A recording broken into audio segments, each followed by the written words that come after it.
ప్రస్తుతం ఈ తరం పిల్లలు గంటలు గంటలు గదిలో గడియ పెట్టుకొని ఫోన్లతో గడుపుతున్నారు. బాహ్య ప్రపంచంతో సంబంధం లేకుండా ఆన్లైన్ గేముల్లో మునిగిపోతున్నారు. చదువు, కుటుంబం, స్నేహాలు, బాహ్య ప్రపంచంతో సంబంధాలు ఇవన్నీ క్రమంగా తెగిపోతూ ఒక చిన్న మొబైల్ స్క్రీన్ చుట్టూనే వారి జీవితం తిరుగుతోంది. తల్లిదండ్రులు ఫోన్ తీసేస్తే కోపం, నిరాశ, ఆత్మన్యూన్యత, ఒంటరితనం, చివరకు ప్రాణాలు తీసుకునేంత తీవ్ర మనస్తాపానికి గురవుతున్నారు. ఉత్తరప్రదేశ్లోని గజియాబాద్లో కొరియన్ ఆన్లైన్ గేమ్కు బానిసలైన 3 అక్కా చెల్లెళ్ళు తల్లిదండ్రులు ఫోన్ ఇవ్వలేదన్న చిన్న కారణంతో ఒకేసారి 9వ అంతస్తు నుంచి దూకి తమ జీవితాలకు ముగింపు పలకడం దేశవ్యాప్తంగా షాక్కి గురిచేసింది.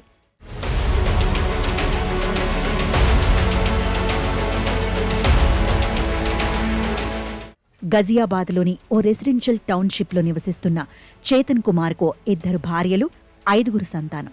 వారిలో ఒకే తల్లి బిడ్డలైన నిషిక, ప్రాచి, పాకి 3 కరోనా లాక్డౌన్ సమయంలో మొబైల్ ఫోన్కు అలవాటు పడ్డారు.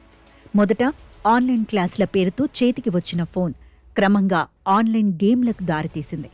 ఆడుకుంటూ అది వ్యసనంగా మారింది. ఎక్కువసేపు గదిలో తాళం వేసుకుని ఫోన్లతోనే గడిపే పరిస్థితికి చేరుకున్నారు. ఇక వారు తమ పేర్లు కూడా మరియా, ఎలిజా, సిండి అని మార్చుకున్నారు.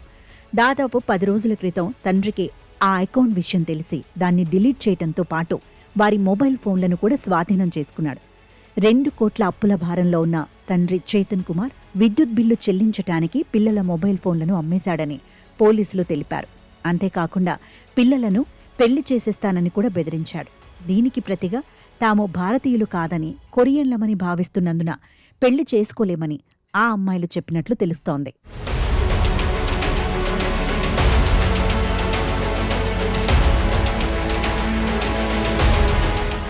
మంగళవారం రాత్రి సాధారణంగానే కనిపించిన అక్కా చెల్లెళ్ళు 3 తమ గదిలోకి వెళ్లి తలుపు వేసుకున్నారు.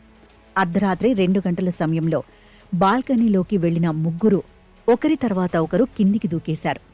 శబ్దం విన్న స్థానికులు పరుగున వచ్చి చూడగా 3 రక్తపు మడుగుల్లో పడి ఉన్నారు. వెంటనే ఆసుపత్రికి తరలించినా అప్పటికే బాలికలు మృతి చెందినట్లు వైద్యులు నిర్ధారించారు. ఒకే కుటుంబానికి చెందిన 3 చిన్నారులు ఇలా ప్రాణాలు కోల్పోవడం అక్కడి కాలనీలో విషాద ఛాయలు నింపింది.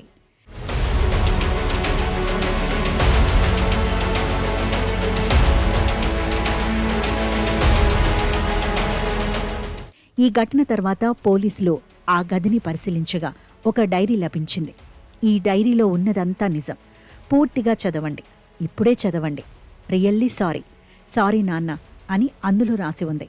ఆ డైరీలో వారు కొరియన్ సంస్కృతిపై తమకు ఎంత మక్కువ ఉందో, కొరియా వెళ్లాలన్న తమ కలల్ని కూడా వివరించినట్లు పోలీసులు తెలిపారు.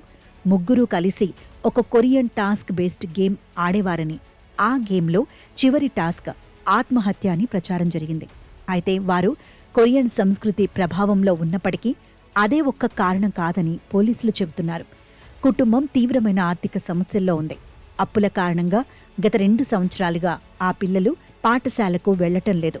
తండ్రి మళ్లీ వారిని స్కూల్కు పంపే ప్రయత్నం కూడా చేయలేదని పోలీసులు తెలిపారు. रात्रि करीब 2:15 पर टीआरबी द्वारा सूचना प्राप्त हुई कि थाना टेजा मोड़ स्थित भारत सिटी में टावर B1 फ्लैट नंबर 907 की 9वीं मंजिल की बालकनी से 3 बच्चियों के कूदने की सूचना मिली और मौके पर जिनकी मृत्यु होने की सूचना प्राप्त हुई। मौके पर पहुंचकर जांच की गई तो मौके पर 3 बच्चियां क्रमशः निशिका उम्र लगभग 16 वर्ष, प्राची उम्र लगभग 14 वर्ष, पाखी उम्र लगभग 12 वर्ष, पुत्रियां चेतन कुमार सन ऑफ गौरी शंकर की भूतल पर गिरने के कारण मृत्यु हो गई है, जिनको 108 एम्बुलेंस द्वारा 50 सैया अस्पताल लोनी भेजा गया, जहां पर डॉक्टरों द्वारा तीनों बच्चियों को मृत घोषित किया गया। पुलिस द्वारा अन्य वैधानिक कार्रवाई की जा रही है। ఇక 8 పేజీల సూసైడ్ నోట్లో మాకు కొరియన్ నటులు K-పాప్ గ్రూపులంటే ఎంత ప్రేమో మీకు తెలియదు. ఇప్పుడు మీరు సాక్ష్యం చూశారు. కొరియన్ K-పాప్ని మా జీవితం అని మాకు పూర్తిగా నమ్మకం వచ్చింది. కుటుంబాన్ని, మిమ్మల్ని మేమెంతగా ప్రేమించామో అంతకంటే ఎక్కువగా మేము కొరియన్ నటులను, K-పాప్ గ్రూపులను ప్రేమించాం. కొరియన్ మా జీవితం అని ఉంది. 3 కుమార్తెలు ఒక్కసారే చనిపోవడంతో ఆ కుటుంబంలో విషాద ఛాయలు అలుముకున్నాయి. 2.5 ఏళ్లుగా వాళ్లు ఆన్లైన్ గేమ్ ఆడుతున్నారని, ఎప్పుడూ ఫోన్లతోనే గదిలో ఉండేవారని, ఆ గేమ్లో టాస్క్ ఉంటుందని తనకు తెలియదన్నారు. వాళ్లు తరచూ కొరియా వెళ్తామని చెబుతుండేవారని, ఇది ఇంత ప్రమాదకరంగా మారుతుందని ఊహించలేదంటూ కన్నీళ్లు పెట్టుకున్నారు.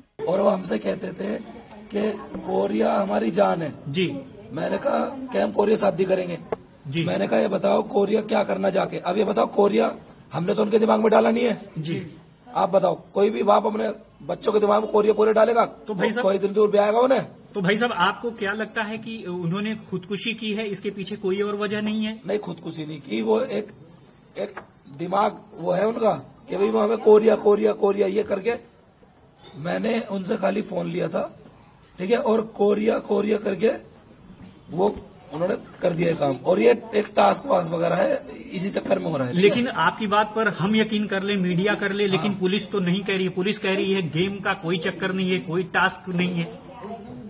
मेरे फोन में जो मैंने सर्च करा था कुछ ऐसा ही है। दूसरी बात अभी आप कल आ जाना आपको कल पूरी तफ्तीश बताई जाएगी ठीक है ना।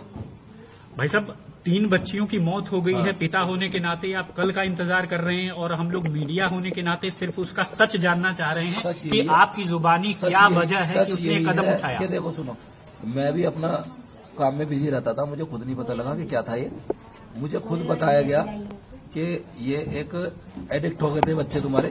अब एडिक्ट किसका होता है बंदा हम भी शक्तिमान देखते थे बचपन में हम तो एडिक्ट नहीं हुए ना। आपको पता कैसे लगा कि बच्चे एडिक्ट हो चुके हैं? जब फोन छीना उससे पहले पता नहीं लगा? नहीं जिस दिन मरे हैं उस दिन रात को जब मुझे बताया जा रहा है मैं ऑनलाइन सर्च कर रहा हूँ कि एक साथ टॉयलेट जा रहे हैं एक साथ ही खाना खा रहे हैं एक उनका सीनियर बन रहा है समझ रहे हो ना। तो आपको क्या ये बातें पहले से पता नहीं थी? पहले से पता होती तो कोई बाप मरने देगा अपने 3 बच्चों का आप बताओ। ప్రస్తుతం దేశవ్యాప్తంగా చాలా మంది చిన్నారులు కొరియన్ సిరీస్లు, గేమ్లకు బాగా అలవాటు పడ్డారు. తల్లిదండ్రులు తమ పిల్లలు ఫోన్లో ఏం చేస్తున్నారో గమనిస్తూ ఉండాలని మానసిక నిపుణులు హెచ్చరిస్తున్నారు. అంటే ఆన్లైన్ గేమ్స్లకు ఎవరైనా కానీ ఎందుకు అడిక్ట్ అవుతారంటే ఒకటి మనకి ఎక్స్టర్నల్ గ్రౌండ్ లోపల అంటే స్కూల్ దాటి ఇల్లు దాటిన తర్వాత ఆడుకోవడానికి మనము రకరకాల ఆటలను చూపించడం లోపల అటు పేరెంట్గా అది ఇన్స్టిట్యూషనల్గా మనం విఫలం కావడం ఒకటి. రెండోది మనం కరోనా తర్వాత ఇన్ఎవిటబుల్గా పిల్లలందరికీ మనం మొబైల్ ఫోన్లు అందుబాటులో తీసుకురావడం దాని ద్వారా ఓన్లీ చదువుయే కాకుండా మిగతా రకరకాలైన వెబ్సైట్లోకి పిల్లలు పరిచయం చేసుకోవడం అది టీనేజ్లో ఉన్నప్పుడు ఎవరికైనా సరే ఆ క్యూరియాసిటీ ఉంటుంది, ఇంక్విజిటివ్నెస్ ఉంటుంది, తెలుసుకోవాలనే ఆతృత ఉంటుంది. సో దాన్ని తెలుసుకుంటారు. దాంతో మొబైల్ ఫోన్లు వాళ్ళకి ఉండడం మూలన దాని నుంచి వచ్చే ఎక్కువ ప్లెజరు పదే పదే దాన్ని చూడమని ఎంకరేజ్ చేస్తుంది. కాబట్టి పిల్లలు ఆటోమేటిక్గా ఆ గేమ్లోకి ఎంటర్ కావడం. ఆ గేమ్లు రకరకాల గేమ్స్ ఉన్నాయి. అంటే ఓన్లీ ఒక్కళ్ళు ఆడుకునే గేమ్లు అయితే 2-3 ఆడుకునే గేమ్లు అయితే ప్రపంచంలో ఎవరితోటైనా సరే కలిపి ఆడే ఆన్లైన్ గేమ్లు చాలా విశిష్టమైనవి. దానిలో కొరియన్ డ్రామాలు, కొరియన్ సాంగ్స్, కొరియన్ గేమ్స్ అనేది పిల్లల్ని విపరీతంగా ఆకట్టుకుంటుంది. జపనీస్ వచ్చే యానిమేస్ ప్రపంచవ్యాప్తంగా చాలా చాలా అద్భుతమైన రెస్పాన్స్ పిల్లల నుంచి వచ్చింది. మన ఇండియాలో కూడా దాదాపుగా 80% మంది టీనేజర్స్, ఎర్లీ అడల్ట్స్ ఈ యానిమే సిరీస్కి, ఈ కొరియన్ సాంగ్స్కి ఫ్యాన్స్ అయి ఉన్నారు ఇప్పటికీ. కాబట్టి దానిలో ఉండే మెథడ్ ఆఫ్ కమ్యూనికేషన్ కానీ, యానిమేషన్ ప్రాసెస్ కానీ, దానిలో ఉండే మ్యూజిక్ కానీ, దానిలో డైలాగ్స్, క్యారెక్టర్ మధ్య డైలాగ్స్ కానీ పిల్లలకి వాళ్ళ ఎమోషనల్గా పూర్తిగా కనెక్ట్ అయిపోయే విధంగా వాళ్ళు దాని మీద పనిచేయడం వలన ఎక్కువ మందికి అది చాలా నచ్చి పిల్లలందరూ కూడా దాన్ని చూడడానికి, దానికి ఫ్యాన్ కావడానికి, దాన్ని పదే పదే చూసి ఆనందించడానికి కనెక్ట్ అయ్యి ఉన్నారు. ఇంతకుముందు అంటే ఒక 7-8 సంవత్సరాల క్రితం మనం బ్లూ వేల్ గేమ్ అని ఒకటి చూసాం. దానివల్ల కూడా చాలామంది ఆ బ్లూ వేల్ గేమ్లో అల్టిమేట్లీ టాస్క్ ఇచ్చి చివరికి వాడు సూసైడ్ చేసుకోమంటాడు, చచ్చిపోయిన పిల్లలు ఉన్నారు ప్రపంచవ్యాప్తంగా, మన భారతదేశంలో కాదు. గజియాబాద్ ఘటన ఇప్పుడు దేశవ్యాప్తంగా ఆన్లైన్ గేమింగ్పై చర్చ జరిగేలా చేసింది. గేమింగ్ మాయలో పడి ఆ చిన్నారి అక్కా చెల్లెళ్ళు తమ ఉజ్వల భవిష్యత్తును చిదిమేసుకున్నారు. ఈ విషాదం మరిన్ని కుటుంబాల్లో జరగకుండా ఉండాలంటే సాంకేతికతను ఆయుధంగా కాకుండా అవసరంగా మాత్రమే చూడాలి.